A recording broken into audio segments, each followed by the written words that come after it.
ನಮಸ್ಕಾರ ರಿವ್ಯೂ ಚಾನೆಲ್ಗೆ ಸ್ವಾಗತ. ನಾನು ಸೌಖ್ಯ ಗಾಂವ್ಕರ್. ಭಾರತೀಯರಿಗೆ ಇದು ಅತಿ ದೊಡ್ಡ ಸುದ್ದಿ. ಭಾರತ ಯಾವ ದಿಕ್ಕಿನಲ್ಲಿ ಸಾಗ್ತಾ ಇದೆ ಅನ್ನೋದನ್ನು ಹೇಳ್ತಾ ಇರುವಂತಹ ನಂಬರ್. ಹಾಗಾದರೆ ಅಮೆರಿಕಾಗೆ ಭಾರತವನ್ನು ಕೆರಳಿ ಕೆಂಡವಾಗಿಸಿರುವ, ತನ್ನ ಕೈ ಸುಟ್ಟುಕೊಂಡಿರುವಂಥ ಅಮೆರಿಕಾಗೆ ಎಂಥ ಶಾಕ್ ಕೊಡ್ತಾ ಇದೆ ಭಾರತ ನೋಡಿ. ಡೀಟೇಲ್ಸ್ ವಿತ್ ನಂಬರ್ಸ್ ನಿಮ್ಮ ಮುಂದೆ ಇಡ್ತಾ ಹೋಗ್ತೀವಿ. ಮಿಸ್ ಮಾಡದೆ ನಮ್ಮ ಚಾನಲ್ನ ಸಬ್ಸ್ಕ್ರೈಬ್ ಮಾಡಿ, ನಿಮ್ಮ ಅಭಿಪ್ರಾಯ ಕಮೆಂಟ್ ಮಾಡಿ ತಿಳಿಸಿ. ಎಸ್ ವೀಕ್ಷಕರೇ, ಒಂದು ಕಡೆ ಅಮೆರಿಕ ಭಾರತವನ್ನು ಯಾವ ರೀತಿ ಅರೋಗೆಂಟ್ ನೇಷನ್ ಇದು ಅಂತ ಕರೀತಾ ಇದೆ. ನರೇಂದ್ರ ಮೋದಿ ಯುದ್ಧ ಮಾಡಿ ಅಮೆರಿಕದಲ್ಲಿರೋ ಒಬ್ಬರನ್ನು ನೆಮ್ಮದಿಯಾಗಿಡೋಕೆ ಬಿಡ್ತಿಲ್ಲ ಅಂತ, ಎಲ್ಲದಕ್ಕೂ ಮೋದಿನೇ ಕಾರಣ ಅಂತ ಇವತ್ತು ಜಗತ್ತಿನ ದೊಡ್ಡಣ್ಣ, ಸೋ ಕಾಲ್ಡ್ ದೊಡ್ಡಣ್ಣ ಅನ್ನಿಸ್ಕೊಳ್ತಿರೋ ರಾಷ್ಟ್ರ ಪದೇ ಪದೇ ಎಲ್ಲದಕ್ಕೂ ಮೋದಿ ಕಾರಣ ಅಂತಿದೆ. ನಿನ್ನೆ ಅಚ್ಚರಿ ಅನ್ನಿಸ್ತು, ಟ್ರಂಪ್ ವೈಟ್ ಹೌಸ್ನ ಅತ್ಯಂತ ಪ್ರಮುಖ ಸ್ಥಾನಮಾನದಲ್ಲಿರೋರು ಮಾತಾಡ್ತಾ ಇದ್ದಾರೆ. ಟ್ರಂಪ್ ಎಡಗೈ ಬಲಗೈ ಅನ್ನಿಸ್ಕೊಂಡವ್ರು ಮಾತಾಡ್ತಿದ್ದಾರೆ. ಮೋದಿ ವಾರ್ ಇದು, ಮೋದಿ ಮಾಡ್ತಿರೋ ಯುದ್ಧ, ಯುಕ್ರೇನ್ನಲ್ಲಿ ಎಲ್ಲ ನಡೆಸ್ತಿರೋದು ಮೋದಿ, ಮತ್ತು ಆ ಮೂಲಕ ಅಮೆರಿಕದಲ್ಲಿ ಸಮಸ್ಯೆ ಸೃಷ್ಟಿ ಮಾಡಿರೋದು ಮೋದಿ ಅಂತ ಏನು ಕೆರಳಿದ್ದು ಅಟ್ಯಾಕ್ ಮಾಡಿದ್ದೆಲ್ಲ ನೋಡಿದ್ವಲ್ಲ. ಭಾರತವನ್ನು ಡೆಡ್ ಎಕಾನಮಿ ಅಂತ ಕರೆದಿದ್ದು ನೋಡಿದ್ದೀವಿ. ಆದರೆ ನೋಡಿ ನಂಬರ್ ಏನು ಹೇಳ್ತಿದೆ. ಆರ್ಥಿಕ ಬೆಳವಣಿಗೆ ದರ, ನಮ್ಮ GDP ಏನು ಅತ್ಯಂತ ಬಲಿಷ್ಠವಾಗಿ ಭಾರತ ಮುಂದೋಗ್ತಿದೆ. ಇದು ಮುಂದುವರೆದು ಬಿಟ್ಟರೆ 2030 ಅಂದರೆ ಇನ್ನು 5 ವರ್ಷ ಹೀಗೇ ಮುಂದುವರೆದು ಬಿಟ್ಟರೆ, ಈ ಕೊಳ್ಳುವಿಕೆಯ ಸಾಮರ್ಥ್ಯದ ಆಧಾರದ ಮೇಲೆ 2038ರಲ್ಲಿ ಭಾರತ ಅಮೆರಿಕವನ್ನು ಹಿಂದಿಕ್ಕತ್ತೆ. ಅಂದರೆ ಇನ್ನು 1.5 ದಶಕನೂ ಅಲ್ಲ, ಅದಕ್ಕಿಂತ ಮುಂಚೆ ಇನ್ನು 13 ವರ್ಷಗಳ ಒಳಗಡೆ ಭಾರತ ಅಮೆರಿಕವನ್ನು ಹಿಂದಿಕ್ಕಿ ವಿಶ್ವದಲ್ಲಿ 2ನೇ ದೊಡ್ಡ ಆರ್ಥಿಕತೆಯಾಗಿ ಹೊರಹೊಮ್ಮಲಿದೆ. ಅಂದರೆ ಇನ್ನು 15 ವರ್ಷಗಳ ಒಳಗಡೆ ಅಮೆರಿಕ ನಂಬರ್ 1 ಆಗೂ ಉಳ್ಕೊಂಡಿರಲ್ಲ. ಚೀನಾ ನಂಬರ್ 1 ಪಟ್ಟಕ್ಕೆ ಹೋಗೋ ಸಾಧ್ಯತೆ ಇದೆ. ಆಮೇಲೆ ಚೀನಾ ಕೂಡ ಇಳಿಮುಖವಾಗಿ ಸಾಗುತ್ತೆ. ರಿಪೋರ್ಟ್ಸ್ ಹೇಳ್ತಿರೋದು ಅಮೆರಿಕವನ್ನು ಹಿಂದಿಕ್ಕಿ ಭಾರತ 2ನೇ ಸ್ಥಾನಕ್ಕೆ ಬರುತ್ತೆ.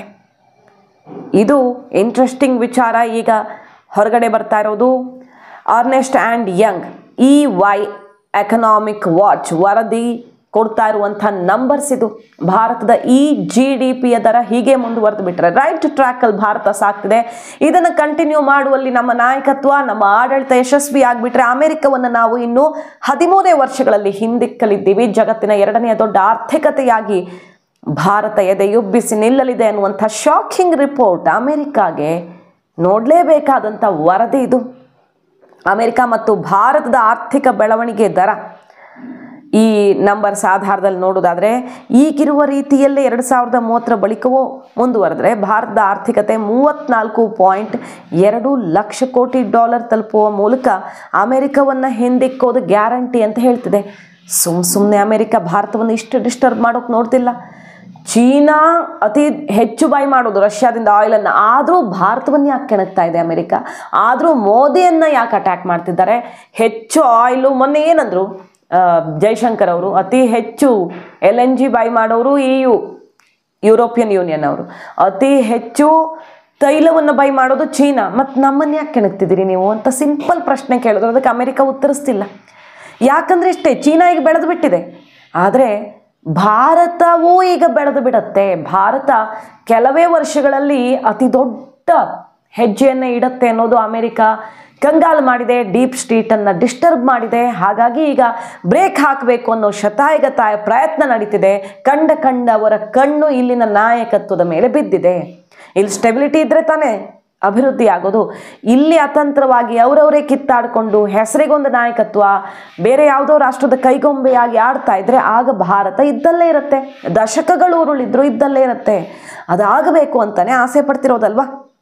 2030 ಬಳಿಕ ಇದೇ ರೀತಿ ಮುಂದುವರೆದ್ರೆ $34.2 ಲಕ್ಷ ಕೋಟಿ ಆರ್ಥಿಕತೆ ಆಗುತ್ತೆ ನಮ್ಮದು. ಈಗ ನಾವು 4 ಟ್ರಿಲಿಯನ್ ಆರ್ಥಿಕತೆ ಆಗೋದಕ್ಕೆ ಎಷ್ಟೆಲ್ಲ ವರ್ಷಗಳ ಹರಸಾಹಸ ಪಡಬೇಕಾಯಿತು. ಆದರೆ ಇನ್ನು ಮುಂದೆ ಹಂಗಿರಲ್ಲ ಅನ್ನೋದನ್ನು ನಮ್ಮ RBI ಹೇಳಿದೆ. IMF ರಿಪೋರ್ಟ್ ಕೂಡ ಹೇಳಿದೆ. ಇನ್ನು ಮುಂದೆ ಭಾರತ ಪ್ರತಿ ವರ್ಷದಿಂದ ವರ್ಷಕ್ಕೆ ಡಬಲ್ ತನ್ನ ಸಾಮರ್ಥ್ಯವನ್ನು ಡಬಲ್ ಆಗಿಸ್ಕೊಳ್ತಾ ಬರುತ್ತೆ. ಯಾರಿಗಾದರೂ ಅಷ್ಟೇ 1 ಕೋಟಿ ಮಾಡೋದು ತುಂಬ ಕಷ್ಟ, 1 ಕೋಟಿನ 2 ಕೋಟಿ ಮಾಡೋದು ಅಷ್ಟು ಕಷ್ಟ ಅಲ್ವಾ. ಹಾಗಾಗಿ ಭಾರತ ಇನ್ನು ಮುಂದೆ ಬೆಳೆಯೋ ವೇಗನೇ ಬೇರೆ ಅನ್ನೋದನ್ನು ಎಲ್ಲ ಎಕ್ಸ್ಪರ್ಟ್ಸು ಹೇಳಿದ್ದಾಗಿದೆ. ಆ ಗುರಿಯನ್ನು ತಲುಪತ್ತೆ, ಅಮೆರಿಕವನ್ನು ಹಿಂದಿಕ್ಕತ್ತೆ. ವರದಿ ಪ್ರಕಾರ 2028 ವೇಳೆಗೆ ಜರ್ಮನಿಯನ್ನು ಹಿಂದಿಕ್ಕಿ ಭಾರತ ವಿಶ್ವದ 3ನೇ ದೊಡ್ಡ ಆರ್ಥಿಕತೆಯಾಗುತ್ತೆ 2028ಕ್ಕೆ, ಇನ್ನು 3 ವರ್ಷಕ್ಕೆ. 2038ಕ್ಕೆ 2ನೇ ಸ್ಥಾನ, ಜಗತ್ತಿನ 2ನೇ ಅತಿ ದೊಡ್ಡ ಆರ್ಥಿಕತೆಯಾಗಿ ನಿಲ್ಲುತ್ತೆ ಭಾರತ. ಚೀನಾ ಮೊದಲ ಸ್ಥಾನದಲ್ಲಿರುತ್ತೆ ಅನ್ನೋದನ್ನು ಈ ರಿಪೋರ್ಟ್ ಹೇಳ್ತಿದೆ. ಹೆಚ್ಚುತ್ತಾ ಇರುವಂಥ ಕೌಶಲ್ಯಯುತ ಯುವಜನ, ಇದು ತುಂಬ ಇಂಪಾರ್ಟೆಂಟ್ ಭಾರತಕ್ಕೆ. ಚೀನಾದಲ್ಲೂ ಅದಿಲ್ಲ. ಚೀನಾ ನಂಬರ್ 1 ಆದರೂ ಅದಾದಮೇಲೆ ಇಳಿಮುಖ ಆಗುತ್ತೆ ಅಂತ ಕೂಡ ಈ ರಿಪೋರ್ಟ್ ಹೇಳ್ತಿದೆ. ಚೀನಾ ಇನ್ನು ನಾವು ನಂಬರ್ 2 ಆಗುವಷ್ಟೊತ್ತಿಗೆ ಚೀನಾ ನಂಬರ್ 1 ಆಗಿರುತ್ತೆ. ಅಮೇರಿಕಾಗೆ ಬುಡ ಅಲುಗಾಡಿರುತ್ತೆ. ಆದರೆ ಚೀನಾದಲ್ಲಿ ಯುವ ಜನರ ಕೊರತೆ ಇದೆ. ಭಾರತ ಈಗಂತೂ ಆ ಶಕ್ತಿಯನ್ನು ಅತಿ ಹೆಚ್ಚಿನ ಸಂಖ್ಯೆಯಲ್ಲಿ ಹೊಂದಿದೆ. ಜಪಾನ್, ಜರ್ಮನಿ, ಅಮೇರಿಕಾ ಬೇರೆ ಬೇರೆ ರಾಷ್ಟ್ರಗಳಿಗಿರೋ ಸವಾಲೇ ಇದು. ಆದರೆ ಭಾರತದಲ್ಲಿ ಈಗ ಪಾಶ್ಚಿಮಾತ್ಯ ಸಂಸ್ಕೃತಿಯಿಂದ ಇನ್ಫ್ಲೂಯೆನ್ಸ್ ಆಗಿ ಮದುವೆ ಬೇಡ, ಮಕ್ಕಳು ಬೇಡ ಅನ್ನೋ ಟ್ರೆಂಡ್ ಹುಟ್ಟು ಹಾಕಿದ್ದಾರಲ್ಲ, ಅದು ಹುಟ್ಟು ಹಾಕಿರೋದೆ. ಭಾರತದ ಭವಿಷ್ಯ ಬೇಕಾಗಬೇಕು ಅಂತ ಹುಟ್ಟು ಹಾಕಿರೋದೆ. ಅದೊಂದರಿಂದ ತಪ್ಪಿಸ್ಕೊಂಡು ಬಿಟ್ರೆ ಭಾರತ ಇನ್ನೂ ಹಲವು ದಶಕಗಳವರೆಗೆ ಏನೂ ಮಾಡೋಕ್ಕಾಗಲ್ಲ. ಅದಾದ ಮೇಲೂ ಸಮಸ್ಯೆ ಆಗದಂತೆ ಎಚ್ಚರಿಕೆ ವಹಿಸಿಬಿಟ್ರೆ ಖಂಡಿತವಾಗಿಯೂ ಭಾರತ ಎಲ್ಲಿರುತ್ತೆ ಅನ್ನೋದನ್ನ ಇಮ್ಯಾಜಿನ್ ಮಾಡ್ಕೊಳ್ಳೋದು ಸಾಧ್ಯ ಇಲ್ಲ ನಮ್ಮ ಶತ್ರು ರಾಷ್ಟ್ರಗಳು. ನೋಡಿ, ಉಳಿತಾಯ ನಮ್ಮ ಸಾಮರ್ಥ್ಯ ಏನೇನು ಅಂತ, ಯಾಕೆ ನಾವು ಇಲ್ಲಿದ್ದೀವಿ ಅಂದರೆ, ಒಂದು ಯುವಜನ, ಉಳಿತಾಯ, ಹೂಡಿಕೆಯ ಪ್ರಮಾಣ, ಸರ್ಕಾರಿ ಸಾಲದ ಪ್ರಮಾಣ 2024-30 ನಡುವೆ ಈ ಅವಧಿಯಲ್ಲಿ 81.3%, 2030ರಲ್ಲಿ 75.8%ಗೆ ಇಳಿಯಲಿರೋದ್ರಿಂದಾಗಿ ಇತರೆ ಪ್ರಮುಖ ಆರ್ಥಿಕತೆಗೆ ಹೋಲಿಸಿದ್ರೆ ಭಾರತದ ಅರ್ಥವ್ಯವಸ್ಥೆ ಬಹಳ ಉತ್ತಮವಾಗಿದೆ ಅನ್ನೋದನ್ನು ಈ ರಿಪೋರ್ಟ್ ಹೇಳ್ತಿದೆ. 2028ರಿಂದ 2030ವರೆಗೆ ಭಾರತ ಮತ್ತು ಅಮೆರಿಕ ಸರಾಸರಿ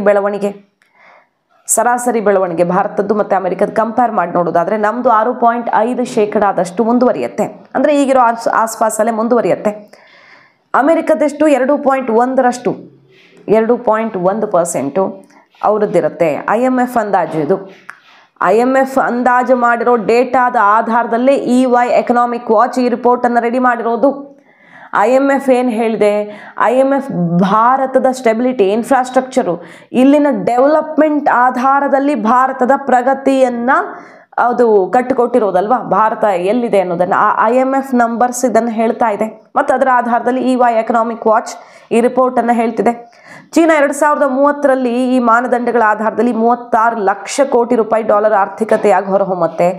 ಅದಾದ ಮೇಲೆ ಏನಾಗುತ್ತೆ, 2030ರಷ್ಟೊತ್ತಿಗೆ ನಂಬರ್ 1 ಆಗುತ್ತೆ ಚೀನಾ. ಅದಾದ ಮೇಲೆ ಹೆಚ್ಚುತ್ತಿರುವ ಸಾಲ ಹಾಗೂ ಕೌಶಲ್ಯಯುತ ಯುವ ಜನರ ಕೊರತೆ ಆಲ್ರೆಡಿ ಅವ್ರಿಗಾಗಿದೆ. ಮೊದಲು ಜನಸಂಖ್ಯೆ ನಿಯಂತ್ರಣ ಮಾಡೋದಕ್ಕೆ ಸ್ಟ್ರಿಕ್ಟ್ ಕಾನೂನು ತಂದರು, ಮಕ್ಕಳನ್ನು ಹೆರೆದಿರೋ ರೀತಿಯಲ್ಲಿ ಹೆಚ್ಚಿನ ಸಂಖ್ಯೆಯಲ್ಲಿ. ಆಮೇಲೆ ಈಗ ಬೇಡ್ಕೊಳ್ತಿದ್ದಾರೆ, ದಯವಿಟ್ಟು ಮಕ್ಕಳು ಮಾಡ್ಕೊಳ್ಳಿ, 2-3 ಮಕ್ಕಳಾಗಲಿ ಅಂತ ಬೇಡ್ಕೊಳ್ತಿದೆ ಸರ್ಕಾರ. ಆದರೆ ಬೇಡವೇ ಬೇಡ ಅನ್ನೋ ಪರಿಸ್ಥಿತಿಯನ್ನು ಜನನೇ ತಲುಪಿಬಿಟ್ಟಿದ್ದಾರೆ. ಅದು ವೆರಿ ಡೇಂಜರಸ್ ಆಗಿದೆ ಚೀನಾದಲ್ಲಿ. ಹಾಗಾಗಿ ಚೀನಾ ಮತ್ತೆ ಸಮಸ್ಯೆಯನ್ನು ಎದುರಿಸುತ್ತೆ, ಅಲ್ಲಿ ತನಕ ಹೋಗಿ ಸಮಸ್ಯೆ ಎದುರಿಸುತ್ತೆ ಅನ್ನೋದನ್ನು ಈ ಡೀಟೇಲ್ಸು ತೆರೆದಿಡ್ತಾ ಇದೆ ನೋಡಿ. ಸೊ ಭಾರತದ ಭವಿಷ್ಯ ಎಷ್ಟು ಉಜ್ವಲವಾಗಿದೆ ಈ ರೈಟ್ ಟ್ರ್ಯಾಕಲ್ಲಿ ಸಾಗಿದ್ರೆ. ರೈಟ್ ಟ್ರ್ಯಾಕಲ್ಲಿದೆ ಅನ್ನೋದನ್ನು ಬೇರೆ ಯಾರೂ ಅಲ್ಲ, ವರ್ಲ್ಡ್ ಬ್ಯಾಂಕ್ ಹೇಳಿದೆ, ವಿಶ್ವಸಂಸ್ಥೆ ಹೇಳಿದೆ, ಮತ್ತು IMF ಹೇಳಿದೆ, ಮೂಡೀಸ್ ರಿಪೋರ್ಟ್ ಹೇಳಿದೆ. ಇತ್ತೀಚೆಗಷ್ಟೇ S&P ಭಾರತದ ರೇಟಿಂಗನ್ನು 2007ರ ಬಳಿಕ, ಅಂದರೆ 18 ವರ್ಷಗಳ ಬಳಿಕ BBBಗೆ ಅಪ್ಗ್ರೇಡ್ ಮಾಡ್ತು. ಫಸ್ಟ್ ಟೈಮ್ 2007 ಆದಮೇಲೆ ಭಾರತಕ್ಕೆ ಇಂಥ ಪಾಸಿಟಿವ್ ರೇಟಿಂಗ್ ಸಿಕ್ಕಿರೋದು. ಸೊ ಎಲ್ಲೆಡೆಯಿಂದ ಭಾರತದ ಒಳಗಡೆಯ ರಿಪೋರ್ಟ್ ಅಷ್ಟೇ ಆದರೆ ಸರ್ಕಾರನೇ ಮಾಡಿಸ್ಬೋದು, ಸರ್ಕಾರನೇ ಇಮೇಜ್ ಮೇಕ್ ಓವರ್ಗೆ ಮಾಡಿಸ್ಬೋದು. ಬಟ್ ಜಾಗತಿಕವಾದ ಏಜೆನ್ಸಿಗಳು, ಅಮೆರಿಕದಲ್ಲೇ ಕೂತಿರುವಂತಹ ಸಂಸ್ಥೆಗಳು, ಅಮೆರಿಕದ ಕೈಗೊಂಬೆಯಾಗಿರುವಂಥ ಸಂಸ್ಥೆಗಳೂ ಕೂಡ ಸತ್ಯವನ್ನಂತೂ ಮುಚ್ಚಿಡೋಕ್ಕಾಗಲ್ವಾ, ಅವರೇ ಬಿಚ್ಚಿಡ್ತಿರುವಂಥ ಅಂಕಿಅಂಶಗಳೂ ಹೇಳಿವೆ ಇದನ್ನು. ಭಾರತ ರೈಟ್ ಟ್ರ್ಯಾಕಲ್ಲಿದೆ, ಎಲ್ಲರಿಗಿಂತ ಬಲಿಷ್ಠವಾಗಿದೆ, ಫಾಸ್ಟೆಸ್ಟ್ ಗ್ರೋಯಿಂಗ್ ಎಕನಾಮಿ ಭಾರತದಿದೆ. ಮತ್ತು ಈ ವೇಗ, ಇದೇ ಸ್ಟೆಬಿಲಿಟಿ ಭಾರತದಲ್ಲಿ ಮುಂದುವರೆದು ಬಿಟ್ಟರೆ, ಸ್ಟೆಬಿಲಿಟಿ ಇಲ್ಲ ಅಂದರೆ ಖಂಡಿತ ಕೊಲ್ಯಾಪ್ಸ್ ಆಗ್ತೀವಿ. ಸ್ಟೆಬಿಲಿಟಿ ಮುಂದುವರೆದು ಬಿಟ್ಟರೆ ಭಾರತ ಇನ್ನು ಕೇವಲ 13 ವರ್ಷದಲ್ಲಿ ನಂಬರ್ 2 ಆಗುತ್ತೆ. ನಾವು ನಂಬರ್ 1 ಆಗೋ ದಿನಗಳು ಕೂಡ ದೂರ ಇಲ್ಲ. ಈಗ ಡಾಲರ್ ನಂಬಿಕೊಂಡು ಡಾಲರ್ ಮೇಲೆ ಆಗುವ ವ್ಯವಹಾರಗಳನ್ನಷ್ಟೇ ನಂಬಿಕೊಂಡು ಬದುಕ್ತಿರೋದು ಅಮೆರಿಕ. ಆದರೆ ಭಾರತ ಇಲ್ಲಾಗಿರುವಂಥ ಅಭಿವೃದ್ಧಿ, ಮ್ಯಾನುಫ್ಯಾಕ್ಚರಿಂಗಲ್ಲಿ ಆಗಿರುವ ವೇಗ, ನಮ್ಮ ಸ್ವಾವಲಂಬನೆ, ನಾವು ಯಾವತ್ತೂ ಶೇಕ್ ಆಗಲ್ಲ. ಮತ್ತೊಬ್ಬರು ಹೊರಗಡೆಯಿಂದ ಬಂದು ಟ್ಯಾರಿಫು ಟ್ರೇಡು ಅಂದ್ಕೊಂಡು ಶೇಕು ಮಾಡೋಕ್ಕಾಗಲ್ಲ. ಬಟ್ ಅಮೆರಿಕನ ಶೇಕ್ ಮಾಡಬಹುದು, ಅವರು ಆಲ್ರೆಡಿ ಆಗ್ತಿದ್ದಾರೆ. ಅವರ ಸಾಲದ ಪ್ರಮಾಣ ಹೆಂಗಿದೆ ಅಂದರೆ ಅಮೆರಿಕ ವೆರಿ ಡೇಂಜರಸ್ ಟ್ರೆಂಡಲ್ಲಿದೆ ಅನ್ನೋದನ್ನು IMF ಕೂಡ ಹೇಳಿದ್ದಾಗಿದೆ. ಆದರೆ ಭಾರತದ ಡೊಮೆಸ್ಟಿಕ್ ಕನ್ಸಂಪ್ಷನ್ ಅಂದರೆ ನಮ್ಮವರ ಬಳಿ ಇರುವ ಖರೀದಿಯ ಸಾಮರ್ಥ್ಯ, ಹೊರಗಡೆಯವರು ಬೇಡ ನಮಗೆ, ನಮ್ಮ ಜನಸಂಖ್ಯೆಗಿರುವ ಸಾಮರ್ಥ್ಯ, ಅದ್ರ ಮೇಲೆ ದೇಶ ನಡೆಸುವಂಥ ಶಕ್ತಿ ಭಾರತಕ್ಕಿದೆ. ಅದು ನಮ್ಮ ಪ್ಲಸ್ ಪಾಯಿಂಟ್. ನಿರಂತರವಾದ ವೇಗವನ್ನು ಕಾಯ್ದುಕೊಂಡಿರೋದಿದೆಯಲ್ವಾ, ಅದೆಲ್ಲವೂ ಭಾರತದ ಈ ಅಭಿವೃದ್ಧಿಗೆ ಕಾರಣವಾಗ್ತಾ ಇದೆ. ಈಗ ಅಮೆರಿಕ 50% ಸುಂಕ ಹಾಕ್ತು, ಹೆದರುತ್ತಾ ಭಾರತ? ಬೇರೆ ರಾಷ್ಟ್ರ ಆಗಿದ್ರೆ ಅಮೆರಿಕವನ್ನು ಎದುರಿಸಿ ಅಷ್ಟು ಸುಲಭಕ್ಕೆ ಸೆಡ್ ಹೊಡೆದು ಬೇರೆ ಪರ್ಯಾಯ ಹುಡುಕೋದು ಕಷ್ಟ ಆಗ್ತಿತ್ತು. ಚೀನಾದಂಥ ರಾಷ್ಟ್ರಗಳು ಮಾಡುತ್ತೆ ಅದನ್ನು. ಭಾರತ ಕೂಡ ಈಗ ಅದನ್ನು ಮಾಡಿ ತೋರಿಸ್ತಾ ಇದೆ. ನೀವೇನು ಹೆದರಿಸೋದು ನಮ್ಮನ್ನು? GDP ಮೇಲೆ ಹೆಚ್ಚಿನ ಆಘಾತ ಆಗೋದೇ ಇಲ್ಲ. ಹೆಚ್ಚಂದ್ರೆ 0.8, 0.9% ತಾತ್ಕಾಲಿಕವಾಗಿ ಆಗಬಹುದು ಅಷ್ಟೇ. ಅಮೆರಿಕ ಹೊರತುಪಡಿಸಿ ಜಗತ್ತಿನ ಇತರ ರಾಷ್ಟ್ರಗಳಿಗೆ ತಮ್ಮ ಉತ್ಪನ್ನ ಕಳಿಸ್ಕೊಟ್ರಾಯ್ತು. ಒಂದು ದೊಡ್ಡ ರಾಷ್ಟ್ರ ಕಳಿಸ್ಕೊಡೋ ಬದಲು 10 ಸಣ್ಣ ರಾಷ್ಟ್ರಗಳಿಗೆ ಕಳಿಸ್ಕೊಡ್ತೀವಿ ಅನ್ನೋ ರೀತಿ ಪರ್ಯಾಯವನ್ನು ಹುಡುಕೊಂಡಿದೆ ಭಾರತ. ಅಮೆರಿಕಕ್ಕೆ ಶಾಕ್ ಕೊಡ್ತಿದೆ ಈಗ. ಅಮೆರಿಕ ಭಾರತಕ್ಕಲ್ಲ, ಆ ಶಕ್ತಿಯನ್ನು ಬೆಳೆಸಿಕೊಂಡಿದೆ ಅಂದರೆ ಅರ್ಥ ಭಾರತದ ಭವಿಷ್ಯ ಎಷ್ಟು ಉಜ್ವಲವಾಗಿದೆ ಅಂತ. ಸೊ ಇಂಥದ್ದೊಂದು ವೆರಿ ವೆರಿ ಗುಡ್ ನ್ಯೂಸ್ ಈಗ ಭಾರತೀಯರಿಗೆ ಸಿಕ್ಕಿದೆ. ಮಾಹಿತಿ ಇಷ್ಟ ಆಗಿದ್ರೆ ಮಿಸ್ ಮಾಡಿದ್ರೆ ನಮ್ಮ ಚಾನಲ್ನ ಸಬ್ಸ್ಕ್ರೈಬ್ ಮಾಡಿ, ನಿಮ್ಮ ಅಭಿಪ್ರಾಯ ಕಮೆಂಟ್ ಮಾಡಿ ತಿಳಿಸಿ. Thank you.